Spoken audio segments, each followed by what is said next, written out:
Hello everyone, welcome to Indian current affairs podcast channel. ఈరోజు మనం ఆంధ్రప్రదేశ్ ఆర్థిక వ్యవస్థకు సంబంధించి కొన్ని ముఖ్యమైన క్వశ్చన్స్ని చూద్దాం.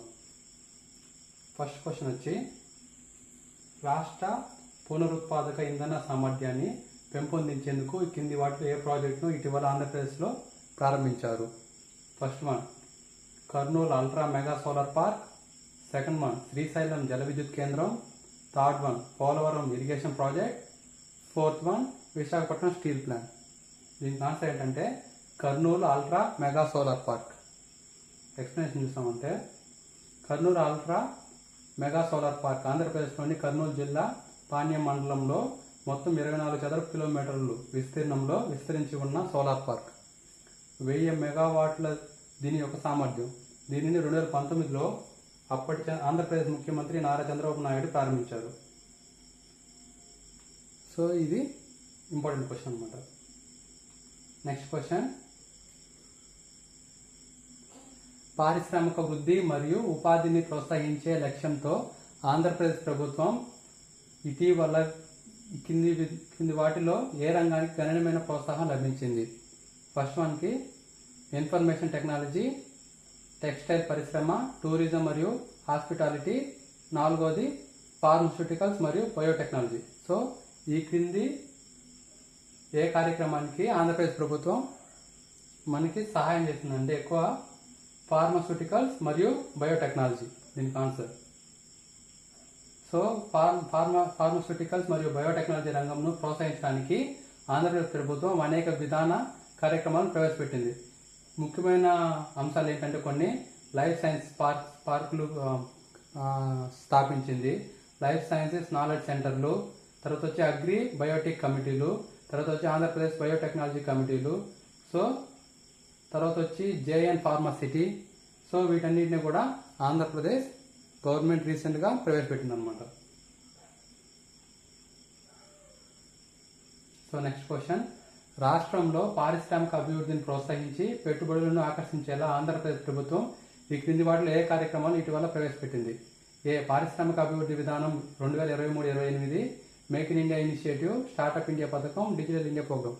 దీనికి ఆన్సర్ ఏంటంటే పారిశ్రామిక అభివృద్ధి విధానం 2023-28. ఏపీ పారిశ్రామిక అభివృద్ధి విధానం 2023-28. ఇండస్ట్రియల్ డెవలప్మెంట్ పాలసీ 2023-28 ఆంధ్రప్రదేశ్లో పారిశ్రామిక వృద్ధికి అనుకూలమైన వాతావరణం సృష్టించడం, పెట్టుబడులను ఆకర్షించడం మరియు ఉపాధి అవకాశాలను సృష్టించడం లక్ష్యంగా పెట్టుకుంది. సో నెక్స్ట్ క్వశ్చన్, రాష్ట్ర మౌలిక సదుపాయాల అభివృద్ధి మరియు విదేశీ పెట్టుబడులను ఆకర్షించడం కోసం ఈ క్రింది కార్యక్రమంలో ఏవి ఇటీవల ఆంధ్రప్రదేశ్ ప్రభుత్వం ప్రారంభించింది? First one AP global investment summit, తర్వాత బి వచ్చి smart cities mission, third one వచ్చి పునర్జీవనం మరియు పట్టణ పరివర్తన కోసం అటల్ మిషన్, నాలుగోది వచ్చి ప్రధానమంత్రి ఆవాస్ యోజన. దీనికి ఆన్సర్ ఏంటంటే ఏపీ గ్లోబల్ ఇన్వెస్ట్మెంట్స్ సమ్మిట్ అనమాట. సో విదేశీ పెట్టుబడులు మన రాష్ట్రం ఆంధ్రప్రదేశ్లోకి ఎక్కువగా రావడానికి సో ఈ సమ్మిట్ని నిర్వహించారు, ఏపీ గ్లోబల్ ఇన్వెస్ట్మెంట్ సమ్మిట్.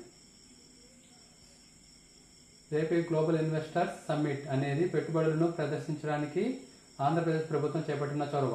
ఇది రాష్ట్రంలో అవకాశాలు మరియు మౌలిక సదుపాయాల అభివృద్ధిని పెంచడానికి, విదేశీ పెట్టుబడులు ఆకర్షించడం కోసం స్థాపించారు. సో నెక్స్ట్ క్వశ్చన్, మౌలిక సదుపాయాలు మరియు డిజిటల్ అక్షరాస్యతను ప్రోత్సహించేలా రాష్ట్ర డిజిటల్ను మెరుగుపరచడానికి ఆంధ్రప్రదేశ్ ప్రభుత్వం ఇటీవల ప్రారంభించిన కార్యక్రమం ఏది?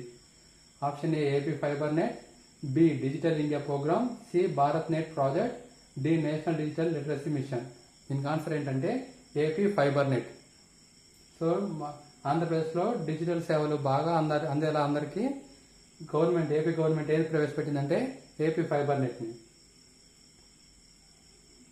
నెక్స్ట్ క్వశ్చన్, ఈ క్రింది కార్యక్రమాలలో ఏవి ఇటీవల ఆంధ్రప్రదేశ్ ప్రభుత్వం ద్వారా రాష్ట్ర స్టార్టప్ పర్యావరణ వ్యవస్థ వృద్ధి మద్దతు కోసం ప్రారంభించబడింది?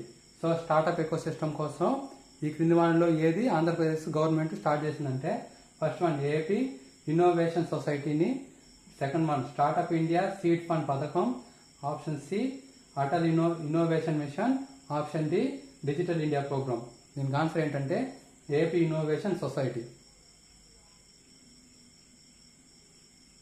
ఏపీ ఇన్నోవేషన్ సొసైటీ స్టార్టప్లకు మద్దతు మరియు వనరులను అందించడం మరియు శక్తివంతమైన స్టార్టప్ పర్యావరణ వ్యవస్థను ప్రోత్సహించడం ద్వారా ఆంధ్రప్రదేశ్లో ఆవిష్కరణ మరియు వ్యవస్థాపకతను పెంపొందించడం లక్ష్యంగా పెట్టుకుంది. సో నెక్స్ట్ క్వశ్చన్, గోదావరి నది యాజమాన్య board GRMB, so Godavari river management బోర్డుకి సంబంధించి ఈ క్రింది ప్రకటనలను పరిగణించండి.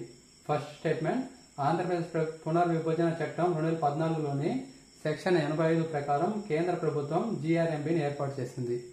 స్టేట్మెంట్ 2, బోర్డు యొక్క ప్రధాన విధులలో విద్యుత్ సరఫరా నియంత్రణ కూడా ఒకటి. సో దీనికి 2 స్టేట్మెంట్ కూడా కరెక్ట్.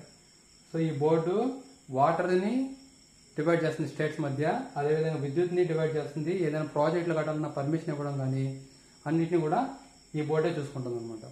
సో ఈ బోర్డు అనేది 2014 విభజన చట్టంలో 85వ సెక్షన్, ఇది ఇంపార్టెంట్, సెక్షన్ 85 కూడా ద్వారా ఏర్పాటు చేశారు.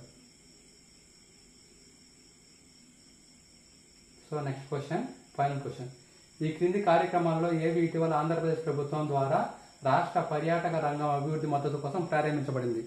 సో దీనికి డైరెక్ట్ ఆన్సర్ ఏంటంటే AP tourism policy 2025. Thank you very much.